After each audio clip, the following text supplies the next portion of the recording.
So this is your Super League Games shipment that you should have received. It will come in 3 different shipments. You will have 2 packages on top, which will be the UPSs, and the main equipment rack on the bottom. When you receive these, please look for damage on the packaging, and if there is any damage, take photos before you open. If there is any damage to any of the equipment inside, please contact us immediately. Now we're going to go ahead and open these, and we're going to show you what we have, and we're going to do this before the install to speed things up while you're on site.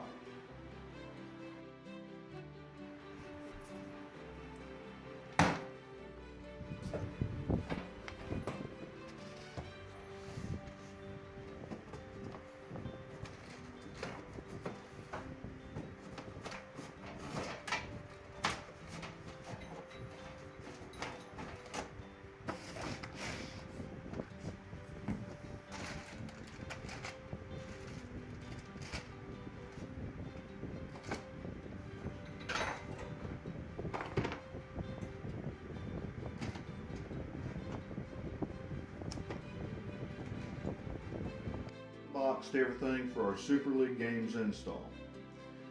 And then this is going to save time on site prepping the rack while we're at our office. And it's going to be a note to save the flat that was the bottom part of your packaging materials for your rack, so when you are transporting this to the install, it is not rolling around on you. Now we're going to first start by installing our N1 server, and inside the box we're going to go ahead and have a return label for any unused equipment, and especially either the unused Verizon sidecar or Sprint card needs to be repackaged and sent back to us. So we're going to install our N1 server first with the power, then with one of the Thunderbolts, which will be the Cat 5, and or the HDMI will be next. We'll also do the 3.5 millimeter connector and install it in our server. Alright, now we're going to go ahead and install the cradle point itself. As you can see, there's Velcro provided on each side in between the cradle point and the rack. We're going to make our 3 connections, starting with our power, then our USB, and then port 1 Cat 5 RJ45 connector. And it should also be labeled on your cradle point as well. Now, since our cradle point is installed on top of the rack, we're going to first start by installing the Sprint card in the cradle point. This will be the primary connection point to the rack itself. When remoting in later, tech support will be advising if this card will be sufficient in strength and speed. You may be directed later to utilize the Verizon sidecar. In this case, we will use the Verizon sidecar, starting removing the Sprint card, installing to the cradle point sidecar.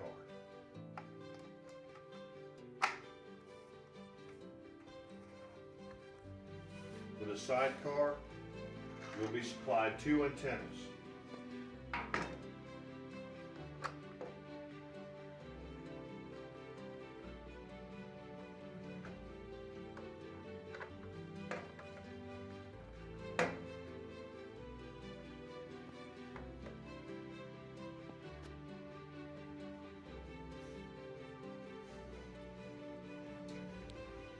And then we're done. The rack will be ready for our install when we get to the site the next morning. Our wall penetration from the inside out the view. And at this point, we're going to go ahead and assemble our zip, the shroud, which snaps over after we're complete, paint black.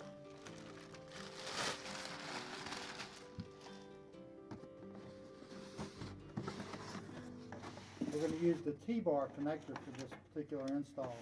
And actually, most of the installs in this round are with this T-bar connector. It's important that we point this in the right direction. There's a label on the front of the Xeris that shows you which way faces the theater. Make sure there's no obstructions between those arrows and the theater itself. So now we're going to snap off the bracket so we put the T-bar adapter.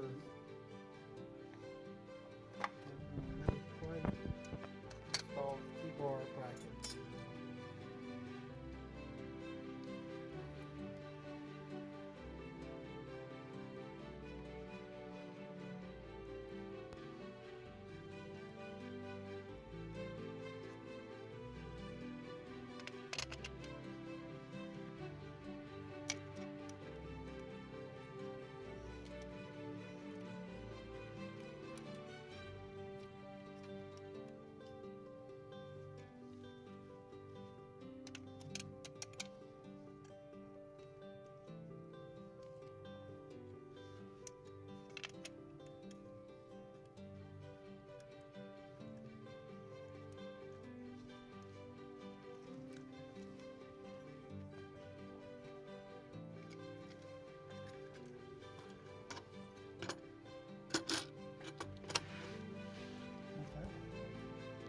We snap that into place. It's actually a 7/16 nut on there that we get to take off and tighten. So and now it's ready to hang. Okay, we drilled a hole through the firewall. We put in our conduit and we pushed our Cat 5 cable through.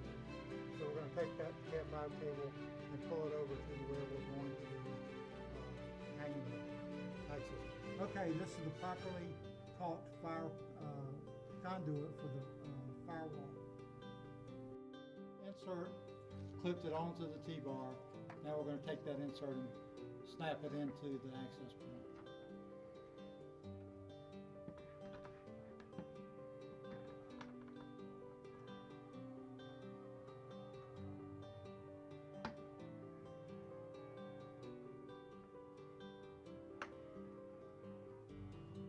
Okay, now we plug in we put the signal tower back in place. Now we're going to put the black shroud over the access point. This snaps into place. There's 4 tabs around. There we are. We're complete with this part of the install. Clean up the auditorium and go upstairs.